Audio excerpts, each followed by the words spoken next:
là pour parler de l'action Parier 53. L'action Parier 53, c'est une action qu'on a décidé de monter avec des amis, des bénévoles qui font partie comme moi de la Jeune Chambre économique qui est basée en Mayenne. En Mayenne, en fait, il y a 3 jeunes chambres économiques. Il y en a une à Mayenne, une autre à Laval et la dernière à Château-Gontier. Et les 3 jeunes chambres économiques ont décidé de se réunir autour de ce projet qui s'appelle Parier 53. Avant toute chose, une jeune chambre économique, c'est quoi? C'est une association à but non lucratif qui est reconnue aujourd'hui partout dans le monde, puisqu'elle est présente dans 110 pays. Il y a 25 000 membres. On est présent à l'ONU.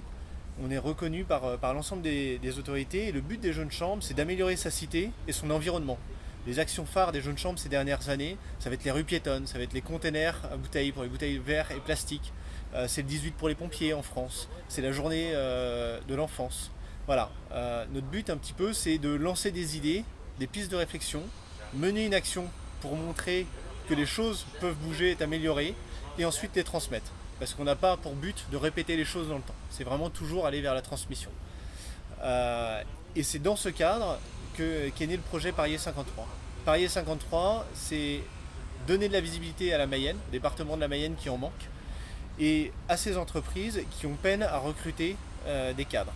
Le but de l'action, c'était de venir en région parisienne pour venir à la rencontre de ces cadres potentiels et de personnes qui peuvent avoir un intérêt à aller en province. Donc on est venu les chercher avec une forme de communication différente de ce qui est fait d'habitude, beaucoup moins institutionnelle.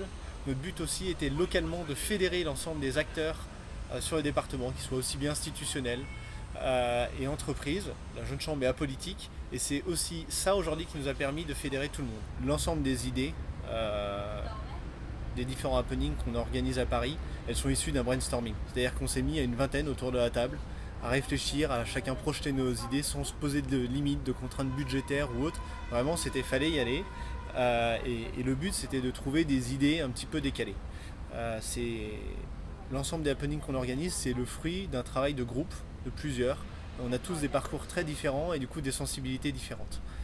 C'était vraiment ça le but. Et c'est comme ça qu'on arrive avec tout type de happening. On a des boîtes à meux distribuées dans le métro. On a également décidé de mettre des bâches sur le périph', où là on avait simplement écrit Laval, 53 minutes de bouchon par an et vous. Voilà, pour amener les personnes à se poser des vraies questions.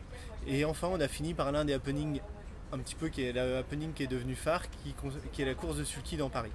La course de sulky dans Paris, le trot, comme je l'ai expliqué tout à l'heure, est très présent en Mayenne. On trouvait que c'était une façon d'interpeller les personnes par rapport à ça. Après tout, entre le métro, boulot, dodo, bah voilà, faire une pause le temps d'une matinée, on se lève 10 minutes plus tôt et puis on va au boulot à cheval. Pour lancer ce happening, le trot, bah on a appelé Lucienne Moreau. Lucienne Moreau, qui est une personne qui est originaire de la Mayenne, qui est une personne d'un certain âge, mais à travers laquelle on retrouvait les valeurs de la Mayenne, qui étaient des valeurs humaines, de simplicité, et qui était prête à donner de son temps bénévolement, comme nous, pour essayer de faire un peu bouger les choses. Aujourd'hui, elle est devenue célèbre, elle a accepté de nous prêter son image pour mettre en avant notre département et nos valeurs. Le caractère et l'ADN de la Mayenne, c'est la solidarité, et c'est ce qu'on appelle plus communément chez nous le bon sens paysan. Le bon sens paysan, c'est quoi? C'est revenir à des choses simples, à des valeurs sûres. Les valeurs sûres, c'est la solidarité, c'est l'être humain. Bah ça, c'est très simple. La plus belle des richesses, c'est de donner de son temps, enfin voilà, pour servir l'humanité. Et c'est vraiment ça. C'est l'individualisme, le nombrilisme, etc. Enfin, on passe à côté de tout quand on fait que